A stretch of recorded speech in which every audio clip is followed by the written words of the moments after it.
Coming up next on The Health Hustle. Best advice would be just to surround yourself, with the best people. A company is just people. A company is just a series of relationships. That sounds like a trope, and we've all heard it before. But really, when you're trying to, ideate on your dream and actuate your dream, and having people that you can really trust in and that really buy into that is an absolute necessity. And so navigating it from the point of, I'm hiring you as an employee, but I need your buy-in and I need you to evangelize and understand exactly what I'm trying to do here. You need a special type of person, especially if you're abrasive or you're a special type of person in any way. It can be very tough. And so just making sure you have the right group around you. And I think, the other thing you'd be avoiding is hiring really is like the most time intensive and draining thing.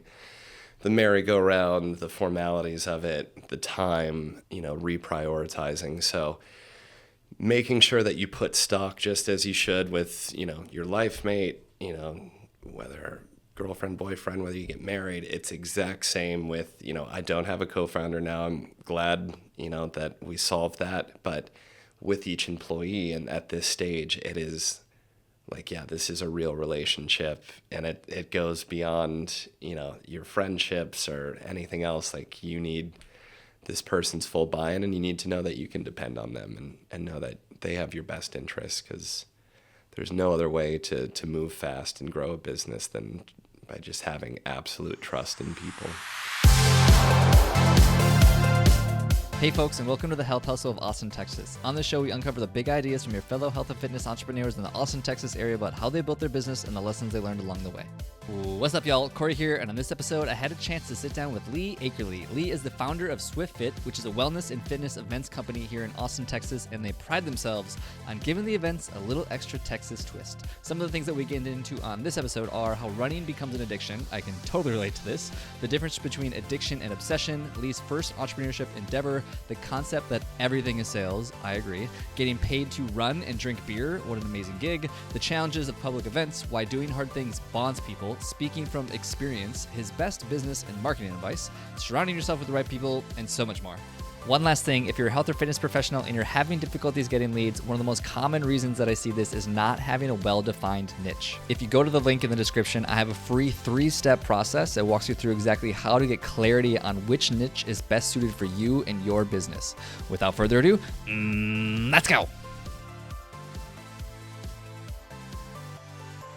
It's awesome. It's awesome to be back. I haven't done it in like a year and a half, and I like the audio part of it. I mean, I know you need the visual part of it, but I really like, because when I listen to podcasts, it's always audio. So I really like getting into the voices and the intonation. And I think you have a great voice, but I do love that you have the headsets on and that we can just hear like, okay, here's in production kind of close to what it will sound like. So, well, the headphone things is kind of like a flow state thing for me. I feel like you kind of get in the zone when I have the headphones on. So, well, cool, man. Let's do it. Lee Ackerley, welcome to the show. How you doing, man? I'm doing good. It's a beautiful rainy day outside. So where I want to start is this overlap that we have with running. I didn't ping you initially, but I do want to start with like how you got into running. And the reason that I bring that up is because I literally just got into running 3 months ago when I signed up for the BPN Go One More Marathon. And so that was 2 weekends ago that I ran that thing, and I'm addicted. I'm officially hooked. My entire life, I said I would never run, and I hate running, and it's dumb. And my only form of running was always like hill sprints or, like more interval style. I never actually put in the work to learn how to be a distance runner. And now I'm already talking to people like, when can I do an ultra trail run next year? It hits you quick. This is what I'm saying. So that's why I wanted to start with you. Is you're obviously a runner. You've been doing it for a minute. How did it start for you? Well, first of all, congrats and welcome to the running community. And I think, using the word addict, it's definitely appropriate because you do get to a point where with me, I really only got into running, into distance running when I was 19. And it was because I was a big overweight Texas football offensive guard. I grew up in Houston, and so I played football all through school. But to even go back further than that, in elementary school, I don't know if they did this at your school, but at my elementary school in Houston, they would give away straws for every lap you ran around the elementary school track, and they track you throughout the year. So as a kid, you're just getting introduced to this level of competition where it's not one day, it's not 1 week, it's not a month. This is the whole year. Can you beat every other kid in your grade with the amount of straws?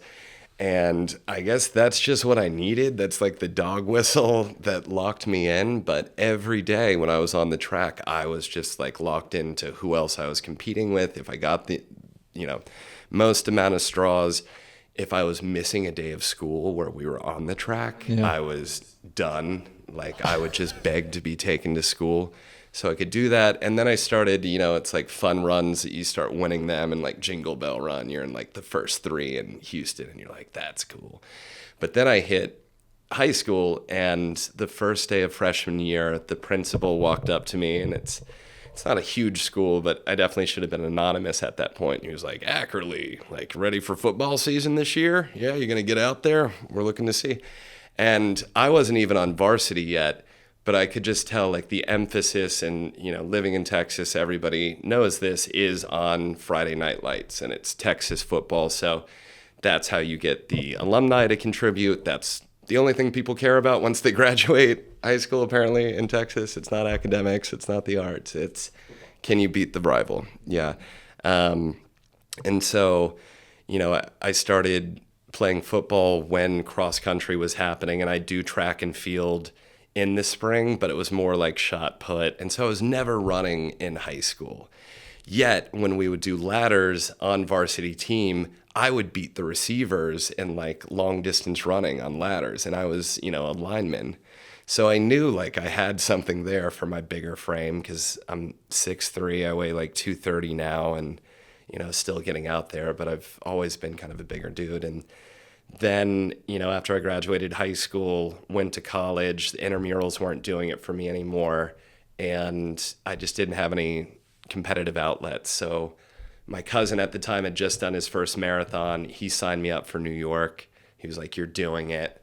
And, I trained for it my freshman year and lost like 20 pounds. And I got out there for the New York Marathon, and it just blew me away. And I think people who have done 50 marathons and then they go do New York, they still have that same experience. So for me, for my first marathon to be New York, and I have a bunch of family up there, and, I started crying in the first, mile crossing the bridge, because you're just like, it's happening, and like, I work so hard. And it was just such a memorable experience, and I was hooked. So from first marathon at 19 to, I just ran Austin in February. That was my 42nd marathon. Damn. It's been, it's been nonstop and through ups and downs, but I call it an addiction because it does negatively impact your life, in ways that people might not want to talk to. Yes, it's better than most addictions. It's better than a lot of the addictions that are going to absolutely ruin your life.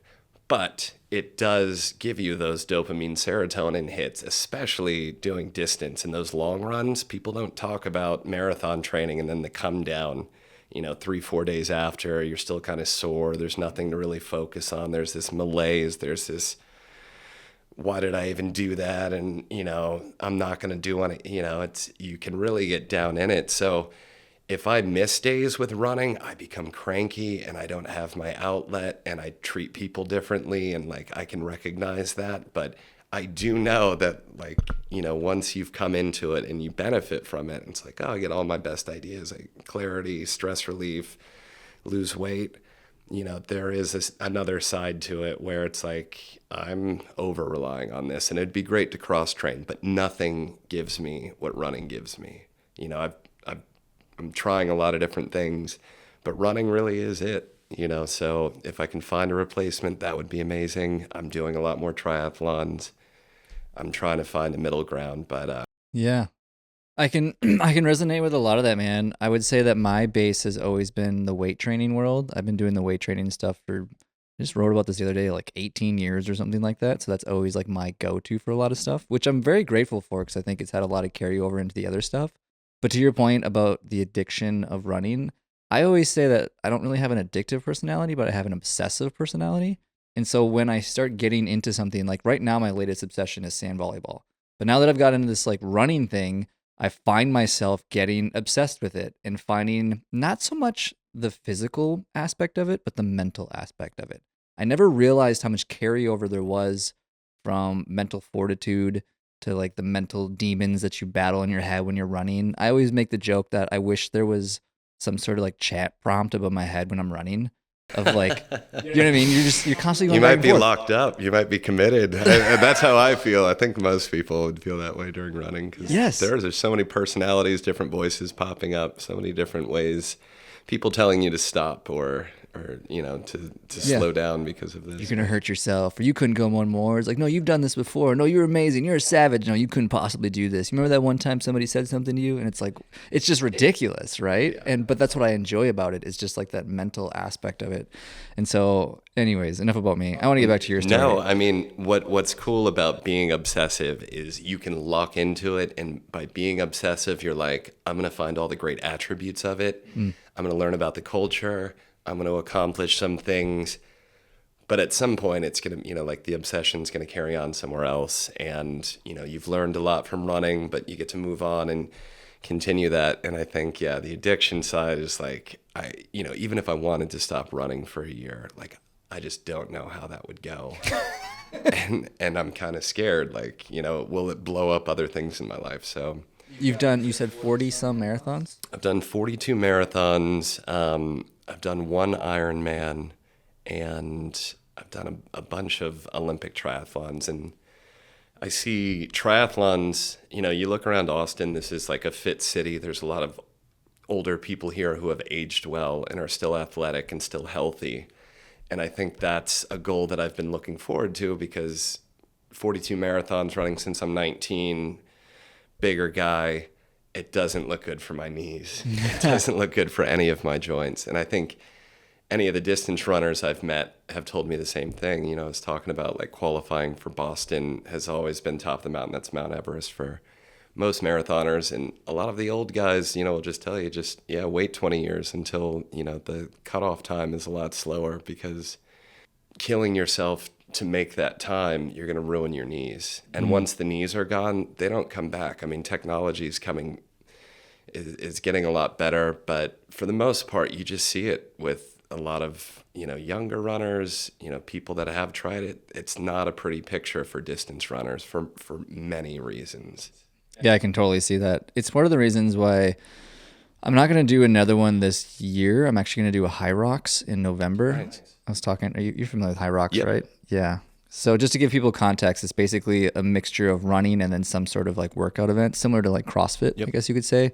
I think what differentiates High Rocks from a CrossFit is that regardless of where you go in the world to compete in a High Rocks, it's always the same exercises. It's always the same amount of distance of a run. So you're basically competing on a global level. I didn't know that. And they do them all across the country. So it's super cool. You can always see definitively, am I getting better or am I getting worse? And how am I in comparison? Because it's the same everywhere you go. And so like for me, it's a good way to start to mix in this skill that I'm developing, the ability to run, and then also my love for other things of weight training and being able to lift something heavy once in a while. So Also makes you look super cut. If you're doing the lifting, it's like throwing that much cardio, and it's like, that's. I have a terrible joke where it's like, I want to be a runner, but I don't want to look like a runner. But anyways, so back to you. So you grew up in Houston. Mm-hmm. You said that there was entrepreneurship in your family, which I'm assuming was probably some of the earlier stuff where you even saw that was an opportunity. Because for me personally, it really wasn't. And so I'd be curious as to what did that look like for you growing up? Yeah, I think growing up, my dad had a business, my uncle had a business, would work there during the summers. But I think it was just, I knew innately that I liked the money game. I liked board games with money. I liked Monopoly. I liked, the commerce around it. And so when I had like a natural affinity towards those things or asked for like a computer program, like a sim game, or wanted to go out and do my lemonade stand, I think family saw that as, that's the first step. And so they're very encouraging. So growing up just around it and subconsciously just seeing like, if you want to do it, you can have your own business. And also just being encouraged and kind of like those stepping stone, cute little lemonade stands or cutting people's lawns and saying like, okay, well, you're making this much. How could you, increase your customers and lower cost? Do you remember some of the earlier skills that you developed when you started getting into that stuff, like lemonade stands or mowing or cutting lawns or any of that stuff? Yeah, I mean, it's funny to think about because you're a kid hanging out. But at the same time, a kid at the lemonade stand, each car that pulls up, you can tell by the car what type of customer they are after a while. If they're in the sports car, they just want to drop off a $5 bill and be cool and grab your lemonade and then throw it out down the street. And then you've got, the mom in the minivan who's literally trying to, get lemonade to like 7 different kids in the back with your Dixie cup that you're selling them. And, so at one point I was like, oh, we can make so much money during the summer with like lemonade stands and we're doing it this much.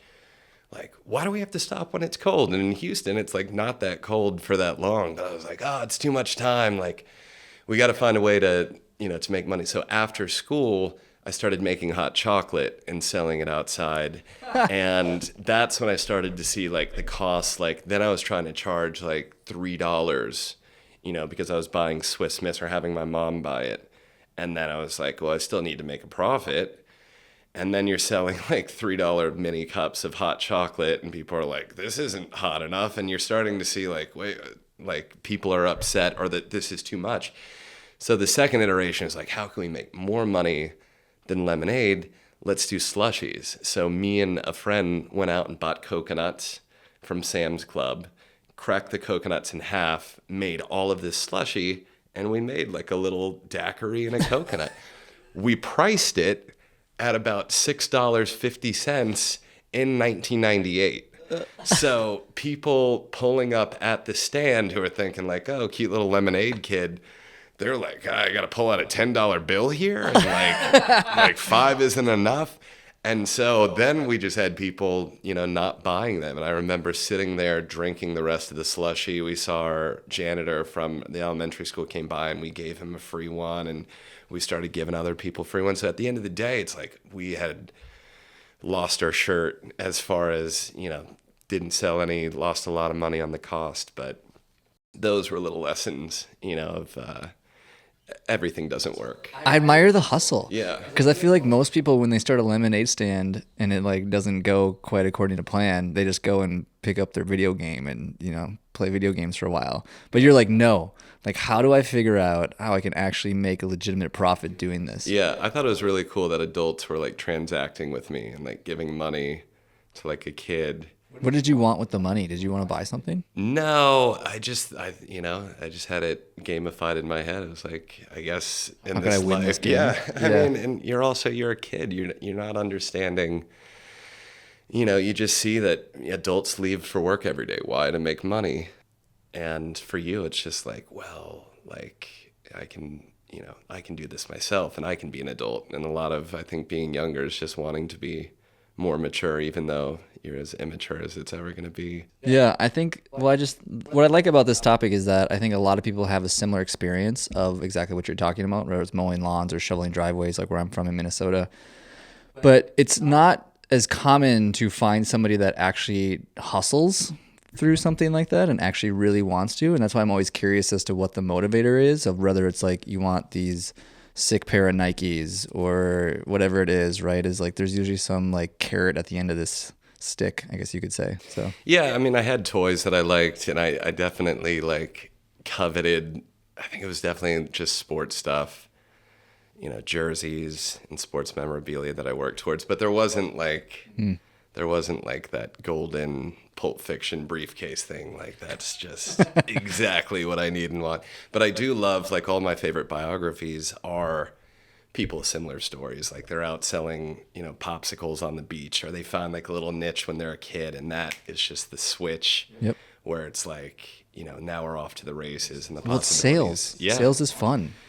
It's addicting with the right personality type, I guess you could say. We're from a generation that just got such a bad rap with sales because I love sales. Salespeople are my favorite people. I think they are fun. You can, especially if you create it in a way and you're comfortable selling, you can gamify it in your head, and it doesn't take, it doesn't drain you if you do it that way. But I do talk to, some of my employees about sales stuff, and there's one employee that's just like anything around sales is no, that's not what she does. And I'm sorry, once we have interest, she'll follow up, and then I'll be on calls with her, and she's selling. Like she's describing everything. She's, illuminating the upside. She's doing all the sales work, but it's just the pejorative term of like actually going out and selling and being in sales, and sales being part of her responsibility. So it's like, how do I trick her into thinking she's not doing sales when she's doing it?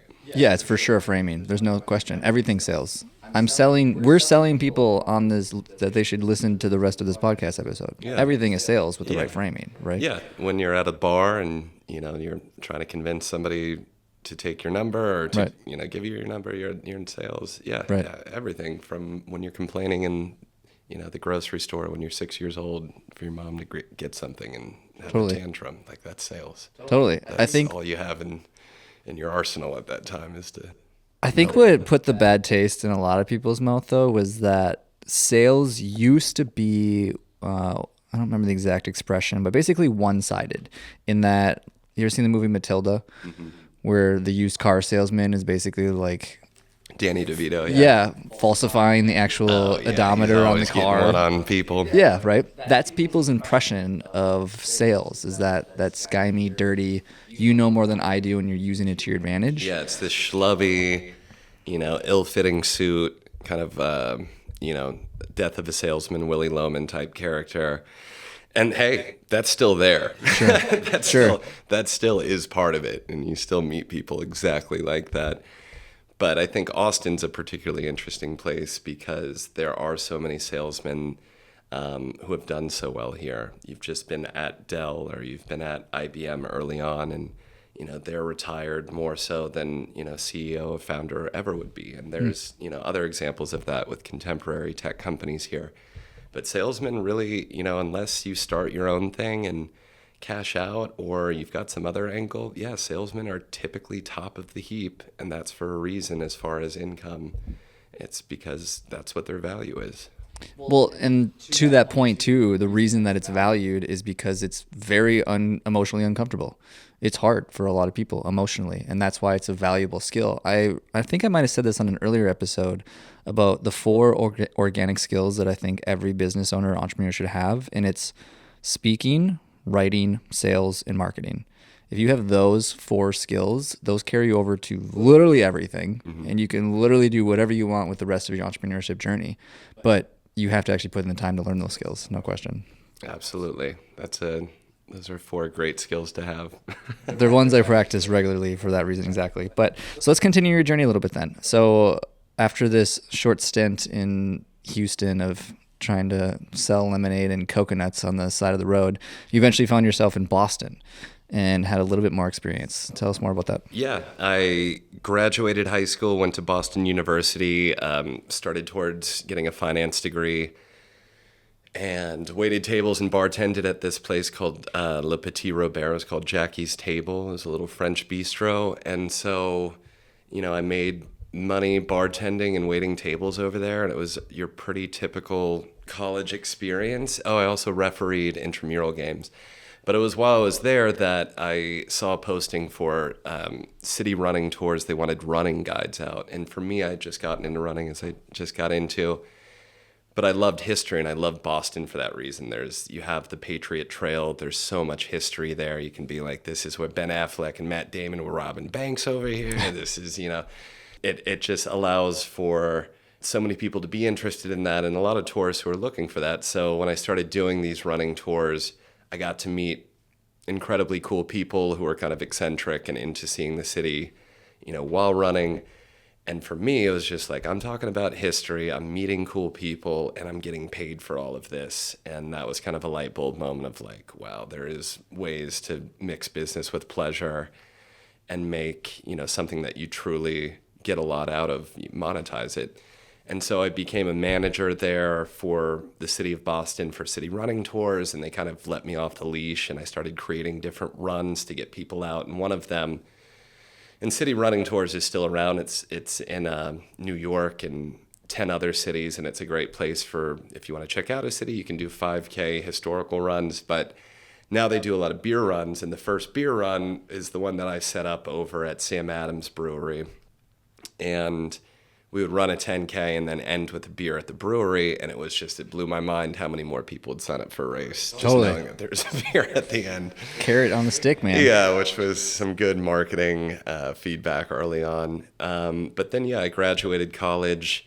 I didn't want to stay up in the Northeast. I love Boston, but the cold was too much. Wanted to get back to Texas, didn't want to go back to Houston. So Austin, was a perfect place for me to land post-college. And when I got here, I got into the startup scene and started working for tech startups. But I also reached back to the City Running Tours CEO, the founder in New York, and told him, Austin's this city that has so much history. It's a big running city. This would be perfect for the next outpost for City Running Tours. And to his credit, he was just absolutely, send me a proposal, create the tours, and we'll start marketing this and getting that going. And so I was 22 years old, and I started City Running Tours Austin. And in my mind, I was like, this is it. I will just build this up and, keep the full-time job and learn skills there and be able to pay the bills and, not be on the breadline. But this is the seed that I'm planting, that will spiral and eventually, I'll find a way to make this sustainable. And it didn't quite work out that way, but it was kind of my start, into Austin and running and entrepreneurial endeavors in this city, at least. Why didn't it work out? Why would you say that? Just because financially it was tough to run the numbers or something like that? City Running Tours didn't work out. So the company that I founded 3 years ago and that I currently run is a direct offshoot of City Running Tours. But it never worked out because it was a few things, but I was never able to truly commit everything to that and put all my eggs in the basket there. There were a lot of distractions, wasn't sure what I wanted, loved the extra income on the side, but, I thought it was naturally going to build momentum and, just become a running tour empire in Texas. And I'd already negotiated with the founder, Dallas, Houston, and San Antonio were also my territories. And I went to San Antonio and did running tours there, so Austin and San Antonio for 2 years, just trying to get, more revenue and scale. And it's a very niche and, specific type of tour that, I think can be framed differently and be more popular. But I do think I just hit a ceiling there. It was just I don't have the energy to make it bigger than it already is. Was it a demand issue? There was not enough people that were interested in being a part of this? Or was it just a scale issue of just not finding other people that could run these tours and et cetera? The big piece of feedback that led into why I started SwiftFit Events, the company that I run now, was that leaving it up to the public and just selling tickets is very unpredictable. And it's, you can have a great month and you can also book some private events on the side, and then it completely dies. And to have company culture, to have my guides on staff and have them working that much and then it just die off, and that unpredictability was just never there. The only predictability came from corporate clients that were hey, every year we do, our big company event here, we do our, breakout event here. We'd love you to have that, and moving forward, we'd love to have you a part of that. And they never questioned budgets. I probably could have just tried City Running Tours specifically towards corporate events and done a bit better. But what happened with SwiftFit, and that running tours is part of our current offering, is that, we just included a lot more and added a lot more breadth of what we offer outside of the running tours, which caught a lot more ears and just made a lot more sense as far as, getting corporate contracts signed is, we need volume. We need, we can't just live off of, thinking every company in Austin's going to do a running event, once or twice a year. You're going to have to offer different things, and you're going to have to find out what they want.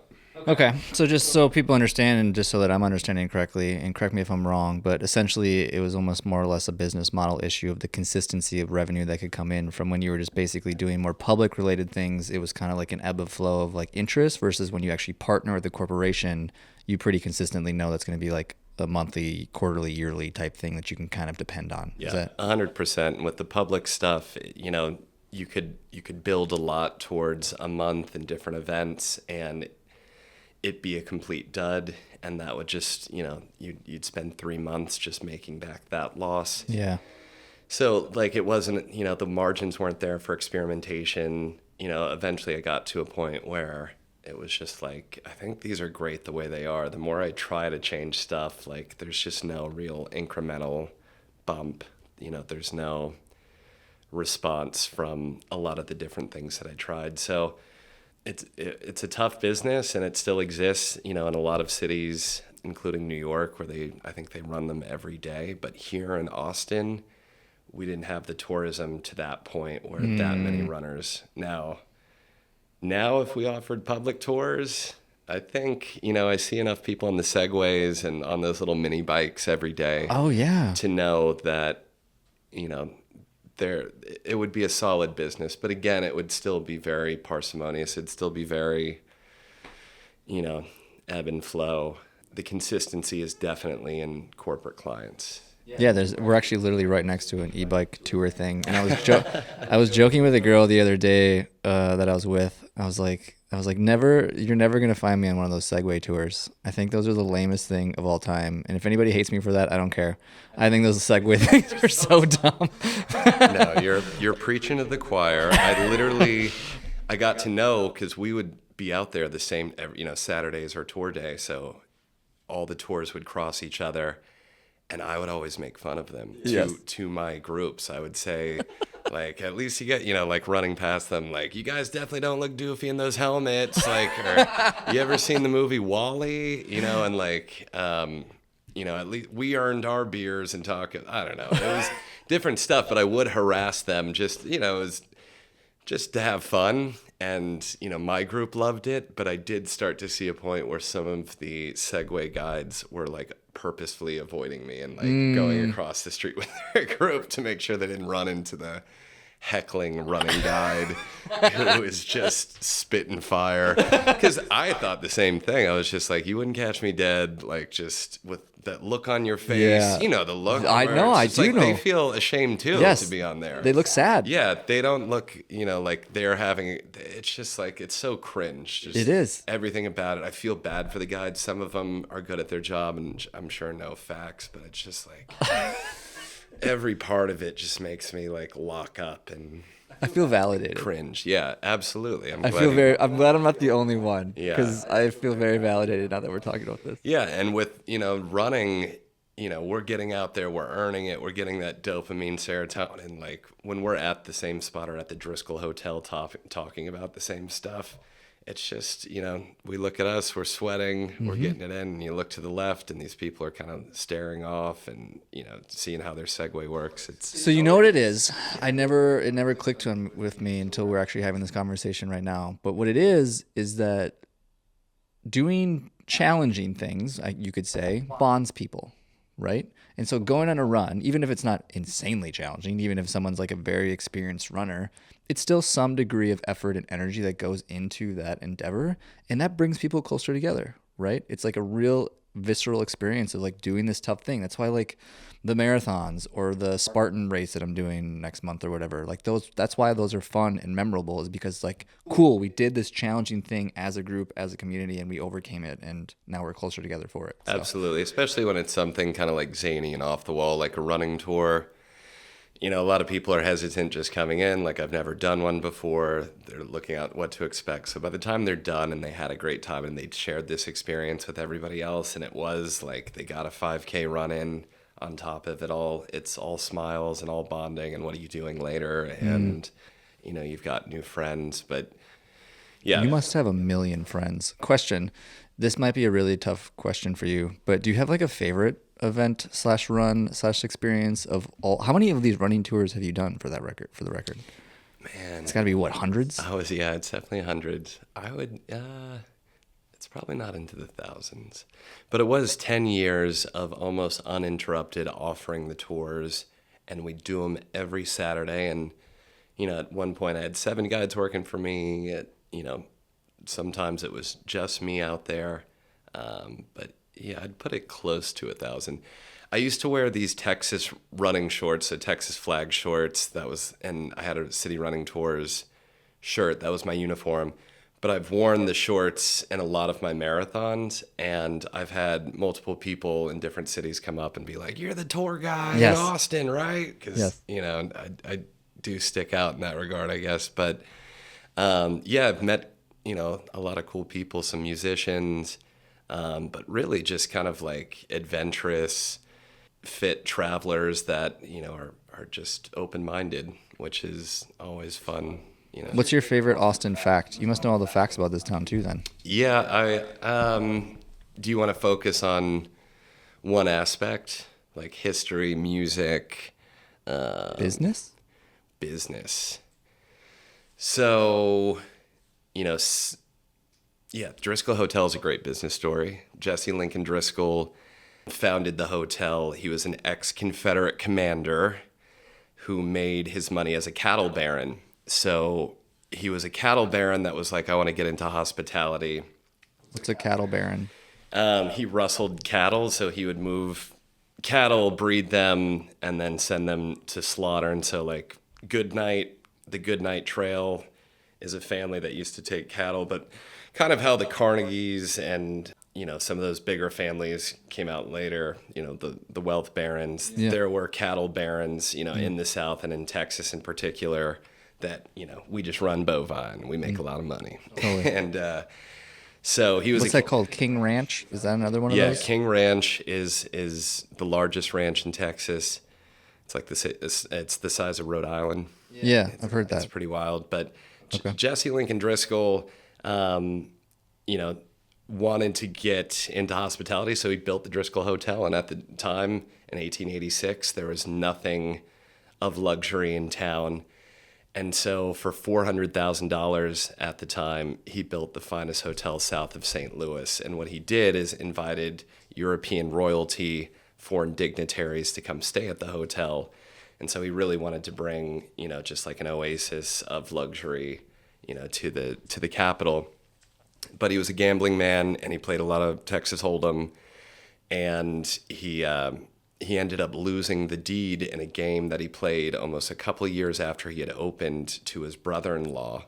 And he was so depressed after that happened. He became an alcoholic, eventually ended up killing himself. But he lost out on the hotel, and since then it's been bought and sold, by numerous proprietors. But there's been so many different hauntings, and the first haunting was Jesse Lincoln Driskill. So there are people who stay there who smell cigar smoke and say it's the ghost of Driskill. Apparently he likes to go into ladies' room and watch them dress. Whoa. This is just what ghost, chasers are telling Sure. people. Yeah, Haven't interesting. seen it myself. But there's 15 other hauntings in that hotel. So you could spend 3-4 hours going through all the different hauntings. There's a suicidal bridal suite there where 2 women killed themselves the day before their weddings, 20 years apart on the same day in the same room.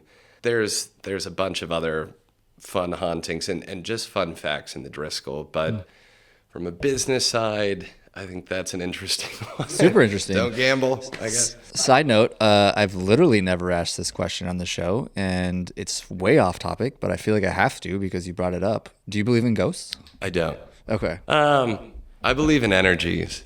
Okay. I don't know. That's fair. Yeah. Yeah. I'm still deciding. Yeah. Just gonna be real. And also, with you. just as a side note, you're very articulate.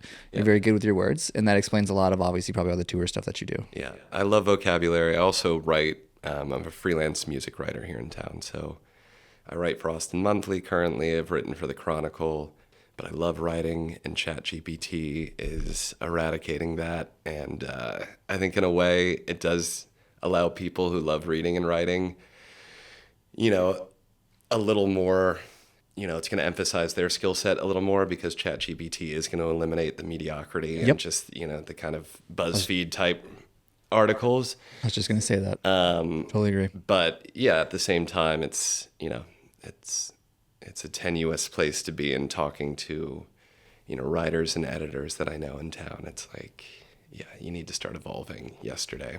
Yeah. Yeah, I think you nailed it though. It's like most technologies is that there will always be space for the people that are really good, but that just means you have to be really freaking good. Yeah. Right? Yeah. It's like because it will eliminate the less skilled person in that craft essentially. Yeah. It's just going to atrophy a lot of people that were going to get into writing and have to do, like when I started writing articles, nobody was asking for my opinion. They just wanted base facts written out well, good grammar, which I don't have, at all. But it was very mundane things, but you still kind of learn through that. But now, I mean, like the impulse to just like, I don't want to do these 3 paragraphs. It's like the same old, same old. I'm just going to prompt ChatGPT. And what ChatGPT is banging out is, as good, if not better sometimes than what you would come up with, especially if you're like, I got to do this and you're not really into it.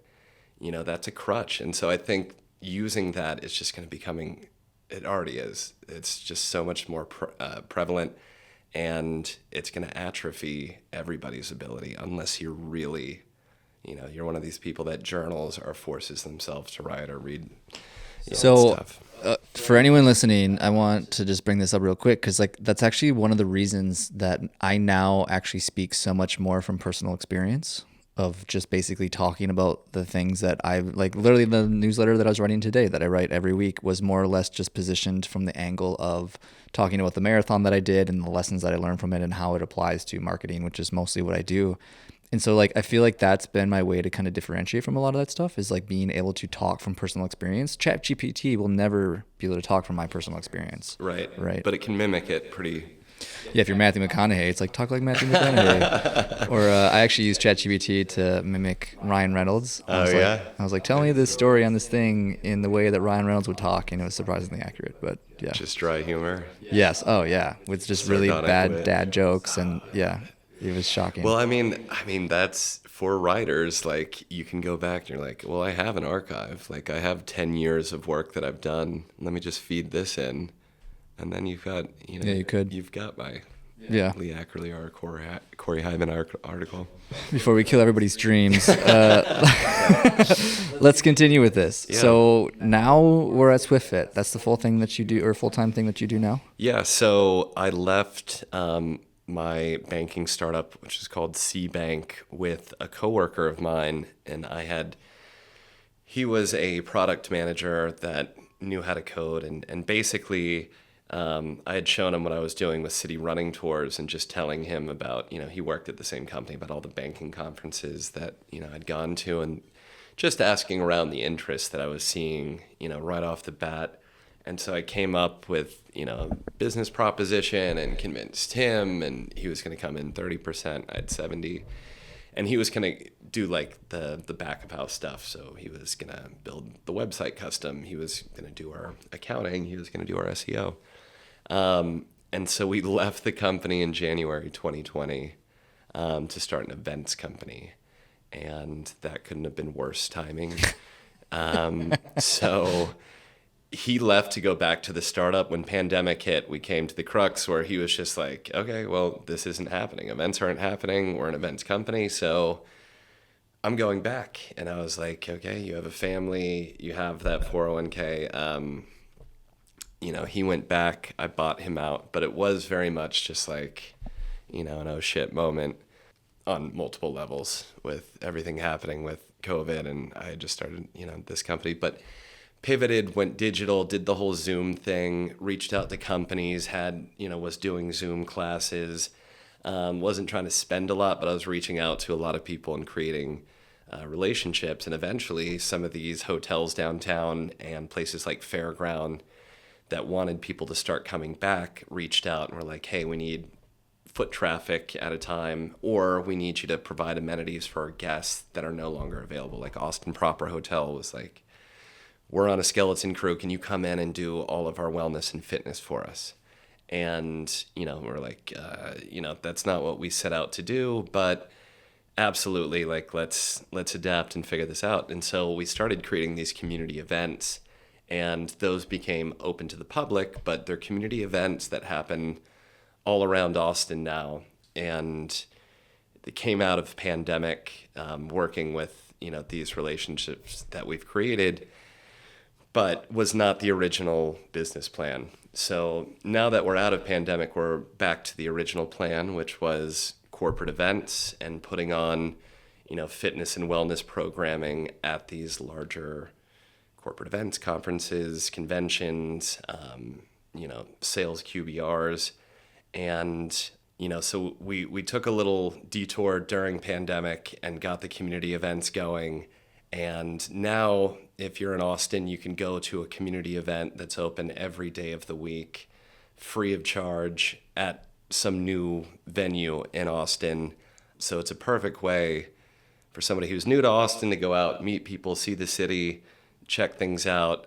But we do like yoga at the fairground on Sundays, yoga at Republic Park, tarot at the Line Hotel, strength and cardio classes. And so the community classes have been a great marketing arm to get out, like, we are Swift at events and this is what we're doing. But the core of our business and what we're focused on for the future is how do we bring health and wellness into corporate settings and affect change within workforces that, are not being offered these amenities and, options, whether at the workplace or at work events. And so that's kind of been, our North Star is just how can we meet these companies where they're at, what they're comfortable with, and, start building out a new culture towards healthier options. Props to you for sticking it out, man. That would have been a very easy time to quit and go back to the 9 to 5, but clearly wasn't in your DNA to do that. So good for you, man. Yeah, that's awesome. Came close. I think we all do. We all do at some point. There's the doubt, right? The self-limiting beliefs and the imposter syndrome and whatever. Oh, yeah. I have 10. Oh, yeah. You go through it. It's part of the journey, man. Yeah, absolutely. Excuse me. I have 10 rapid fire questions for you. Cool. First thing that comes to mind. What's your best business advice? I do think it's just like coming back to your raison d'etre, the reason of being, why are you there? And just letting that echo in every business decision, everything that you want to do, because it's easy to get caught with other people's opinions, market forces, fads, whatever, can have you wasting. It's what we talked about a little bit before we jumped on, but just trying to do too much at once. We are already in a chaotic, society where you have to see social media and see what everybody else is doing and see all these other different strategies happening. But then on top of that, to like be doing that to yourself and wondering every day, am I on the right track? You're gonna get nowhere. So to know that reason of being and to make sure that that shows up in every conversation, every business decision, every person you hire, like you need simplicity to be able to scale. Totally agree, man. I regularly ruminate on the mantra in my head, less thinking, more doing, in the sense that it's so easy to consume all this information and ask for advice and look at content and follow these other people doing these cool things, which is fine. I think gathering information is great, but you're never going to learn as much as you do if you just take some action. So I love that a lot. What's your favorite part about entrepreneurship? The creativity. I love that, ideas that you'd throw at the wall at other companies that would just be like, okay, that's fun to think about, but we're going to table that. There's not actually any legs behind that. Being able to really go out on a limb if you do want to go there, or yeah, I like the autonomy, and I've always looked for that at jobs that I've had. I never dealt well with micromanaging authority figures, and I've been lucky in that regard in the past. But yeah, I see this as a chance to get out from under management. I see this as as an escape. So I'm using that as fuel to my fire, to make sure that I don't have to go back. Same. Yeah. In so many ways, man. throughout my life, I've had a number of jobs, but I've never been good at any of them. But this whole like doing my own thing, pretty fucking good at it. I love that honesty. Yeah. Yeah. Because I think in my self-criticism, I'll never give myself credit with being good at the job. Like maybe I was good at aspects of it. But as far as like being a good employee, I think that's the tough thing, and not to jump off the 10 questions, but I definitely had, like, even in sales, like an anti-authoritarian rebel, like even when I was top rep or you're killing it and everything, like I love that I had carved out my own like little fiefdom and I was doing it my way, and I wasn't like the company stooge. And now having a company, you can't have that attitude. you really Well, gotta know flip it. thyself. Know thyself. Yeah. Right? So yeah, that's been kind of a tough turnaround, because then you have employees that kind of like stick it, or there's an argument and you're like, I totally get where you're coming from, but I need you to see where I'm coming from, because I really want to sympathize with you, but this is what actually needs to happen. So I'm completely unemployable. Don't employ me. What's your best marketing advice? I think it's simple. It's one that I use in writing. It's just, there's so much noise and there's so much mediocrity. It's just don't be boring. And I know that's like harsh and really oversimplified and dumb to, a certain effect, but I love that. yeah, it's you get one shot at this. You can play it safe. Like we have trouble because we have a lot of corporate clients and they're risk averse. So we do have to walk this line where we're not going to like push the envelope with them. But in everything else, like, that is the status quo.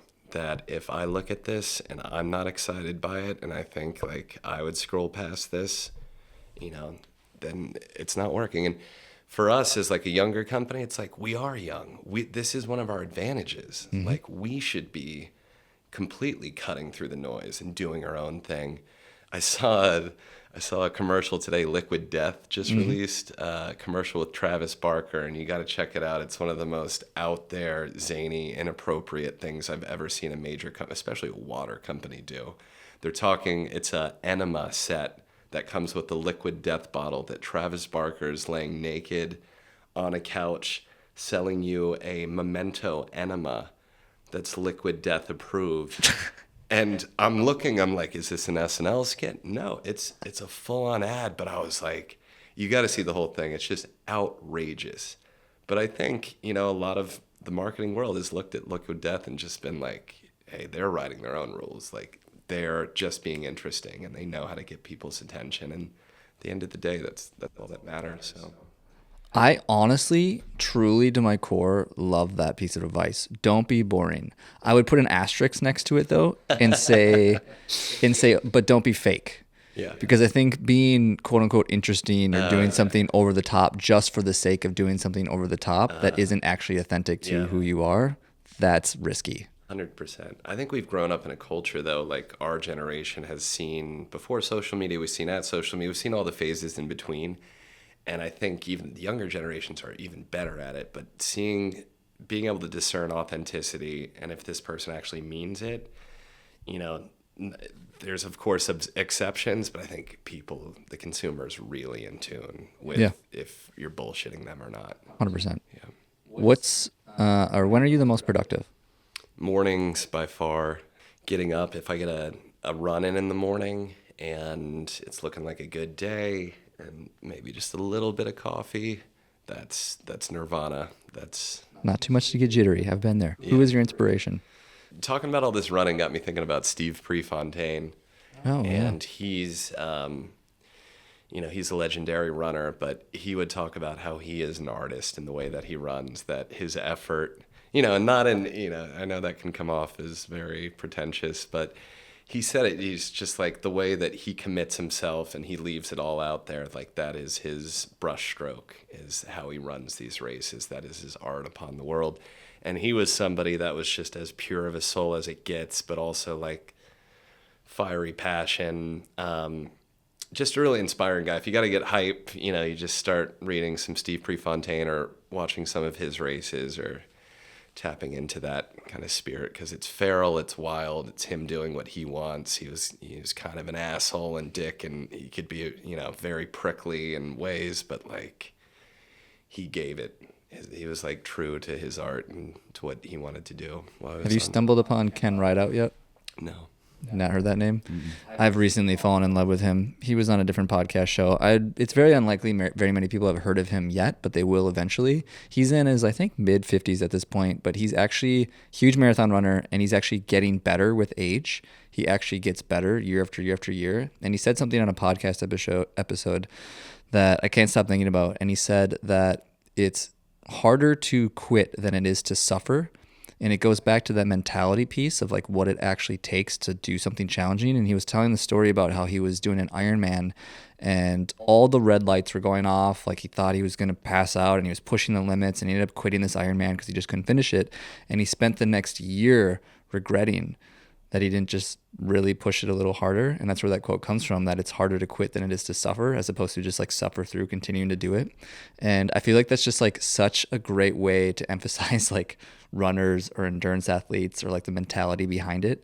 But yeah, he's big in the running space now. But yeah, that's life too, though. I mean, it's like, if you want to go talk to the girl over there, are you going to regret it for the next week that you didn't do it? If you wanted to start your company, and you've talked about it forever, are you going to do it? Or, is the fact that you didn't do it going to be so miserable and oppressive to you that like that's a worse death than failing? And I think when that balance comes in your favor, and it's just like, oh yeah, we're doing this because, the shame or the shame and guilt that I'll bring on myself is, potatoes compared to the regret I'm going to carry around. 100%. Yeah. What's one secret about you, or something just most people don't know about you? Binge eat. I have terrible like actual habits.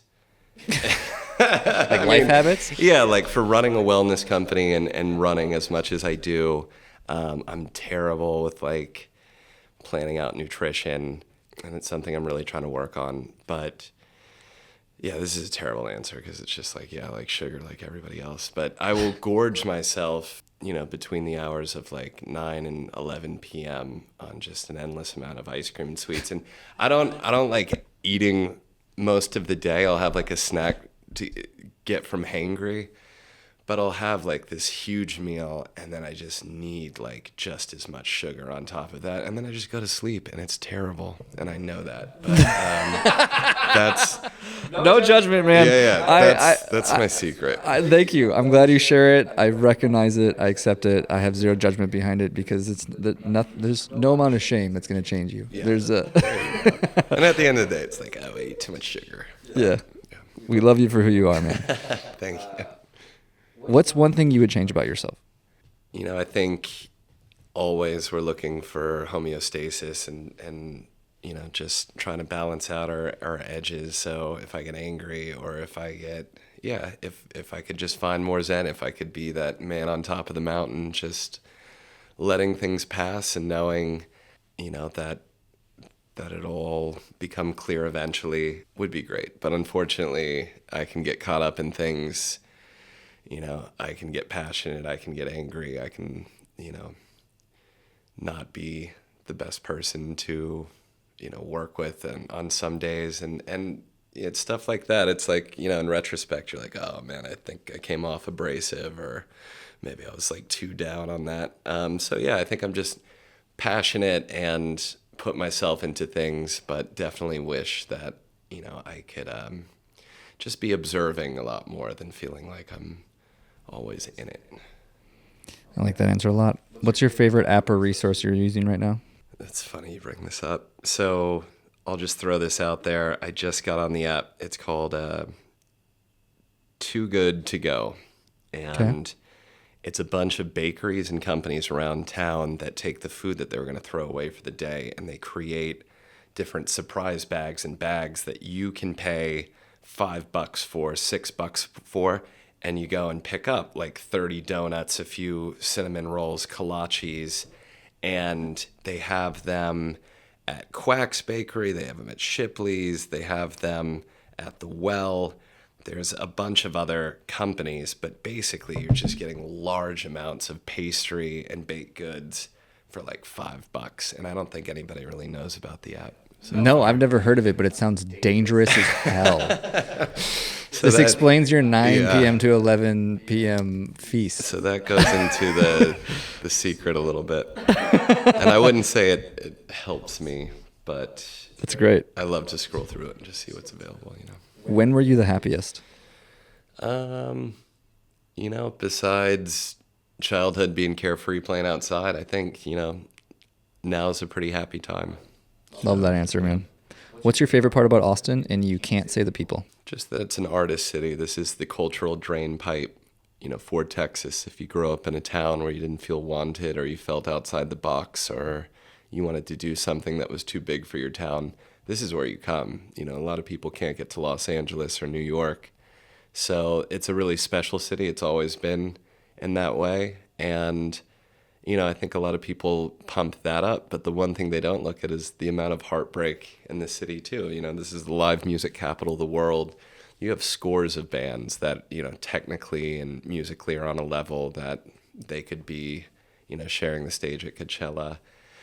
But what you see is just this large workforce of, artists, musicians, entrepreneurs that are working hard towards a larger idea and still bootstrapping it, on the side. They still hold down jobs. So I just love it. It's a romantic view of the city that we're full of artists, and that's awesome. And obviously they're being priced out, and, that's something that the city needs to work on. But there's more, there's always creativity coming through. So we're really blessed to be in a city like that. I hate using the word blessed, but no, man.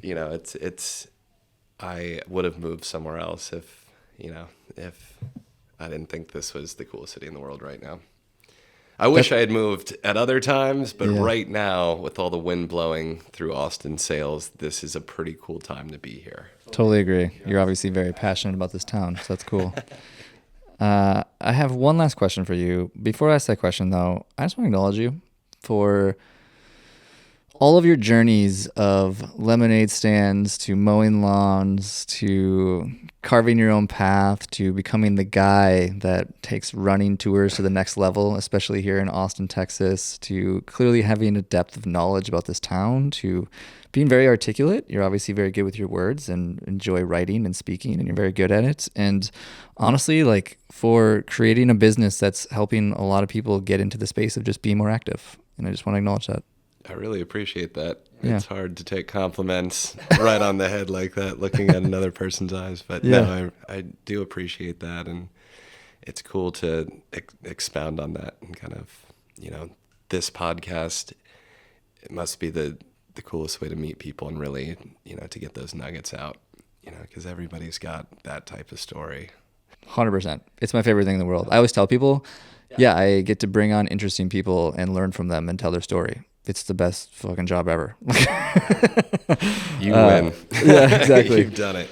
So before I ask my last question, what's your plug? Where can people find you? How can people find out more about you? Yes, SwiftFit Events is our fitness and wellness company here in town. We do private and corporate events, but if you go to swiftfitevents.com or check us out on Instagram, you can see some of the events that we have coming up. And then every day of the week, we offer a community event that's open to the public. So go check that out. And just follow us on social media. Cool. We'll put that all in the show notes. Last question. Really what it comes down to is your best piece of advice. And so if you were to lose it all, everything was gone, SwiftFit no longer existed, you didn't have your contacts, you didn't have your connections, what would maybe you would do from a ground zero standpoint if you wanted to rather create SwiftFit again or even create some other similar fitness, wellness type business? I think it's a lot of luck. But, best advice would be just to surround yourself, with the best people. A company is just people. A company is just a series of relationships.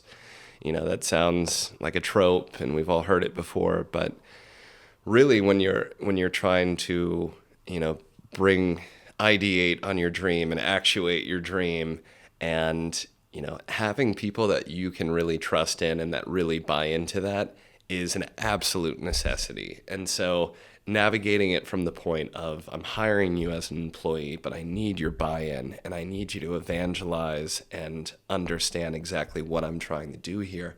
You need a special type of person, especially if you're abrasive or you're a special type of person in any way. It can be very tough. And so, I think just making sure you have the right group around you. And I think, the other thing you'd be avoiding is hiring really is like the most time intensive and draining thing.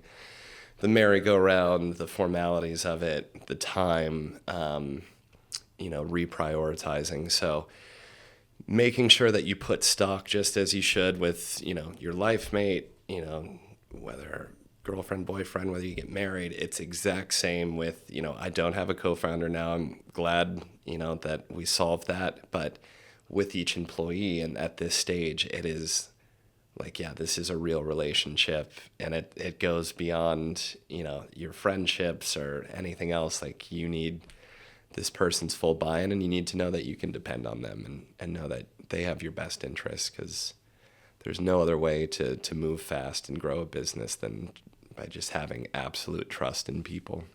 I feel like it holds so closely true to that aspect of it's not so much what you know, it's who you know. I feel like that's such a pillar of exactly what you're talking about. Yeah, definitely connections and setting it up like that. But a lot of that is just knowing people who know somebody who's unemployed right now or who does consulting work that would be a perfect fit. So your circles are important. But thanks for being on the show, brother. Yeah, thanks so much, Corey. Hey friend, thanks for listening to the show. And if you have any feedback for me about the show or any other guests that you'd want to see in the show, definitely shoot me a message. I love engaging with my audience and figuring out how I can provide the best value possible to the people listening to this show. Before you go, I only have one ask of you, and that would be to check out my 3 Tips Tuesday newsletter. It's 3 marketing tips every Tuesday specifically for the health and fitness entrepreneur to help them attract new leads. If you press the link in the description, it'll take you directly to the archive of all my previous newsletters, and you can decide for yourself if it's something for you. If you end up finding it helpful, you can just sign up for the newsletter and you'll get it in your inbox every Tuesday. Thanks again, and keep hustling, my friends.